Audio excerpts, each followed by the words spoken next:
Good afternoon. I appreciate taking the time out of your busy day with the exam schedule and everything else approaching. Welcome. We want to talk about communication skills. For those of you who haven't encountered me, my name is Larry Smith. I've been at the University of Waterloo for 3 decades, and I'm one of UW's founding students. So I helped build this crazy place. If you're having a good time, I take credit for it. If you're having a bad time, it's somebody else's problem. I wanted to speak about communications. Nothing is more important for your career. I think you all know intellectually that communication skills are very important, that if you want a really, really great career, you're going to have to be a very effective communicator. But you know, I think that's what you would tell me if I asked you. I think that's what you would even tell your friends. But I also know that some of you have a secret plan. You know, yes, communication stuff is important. Yes, that's what you say.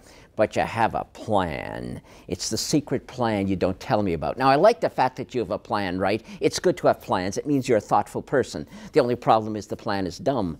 And, well, it is. It's not a good plan. And so I want to start by, just talking about your secret plan, about which you do not wish me to speak about. So forget about that. So you say intellectually, yes, communication skills are important. If I ask you communication skills are important, you say yes, it is. And then the unspoken caveat, because you don't argue with the old professor for if he here falls down from fright or something.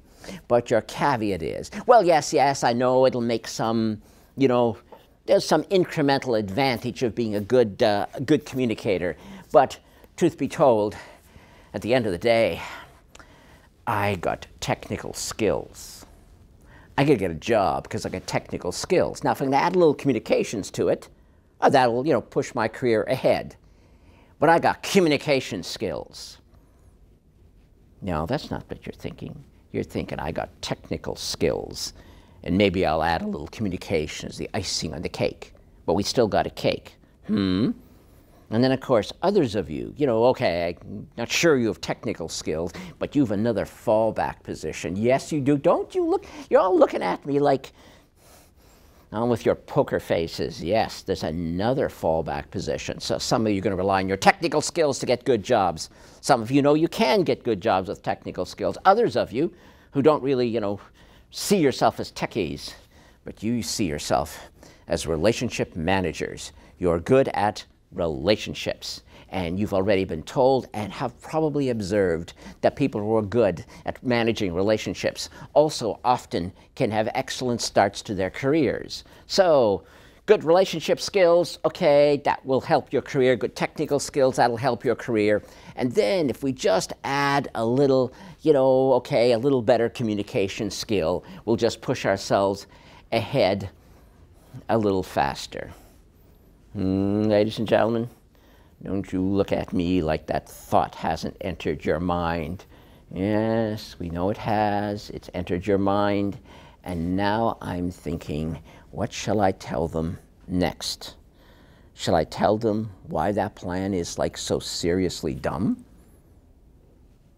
Well, look, now you're looking at me like you don't want me to tell you. No, see, because you know it's a secret plan, and therefore you don't want the plan confronted. But we're going to confront the plan. The problem is really very simple.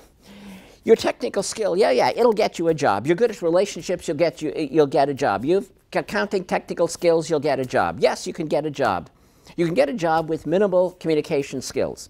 In many cases, you can, and that's the truth.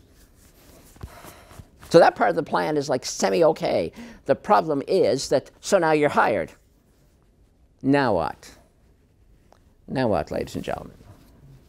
See, it's the one thing you've forgotten about. How do you get promoted? Oh, and you're thinking, that's unfair. I'm just worrying about getting a job. Now the man is nattering at me about getting promoted. Let's see, I'm your university professor. I'm a professor. This is a university.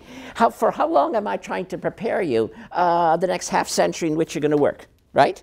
So I know you don't care about your next half century. I care about your next half century. It's my job to care about your productivity over the next half century.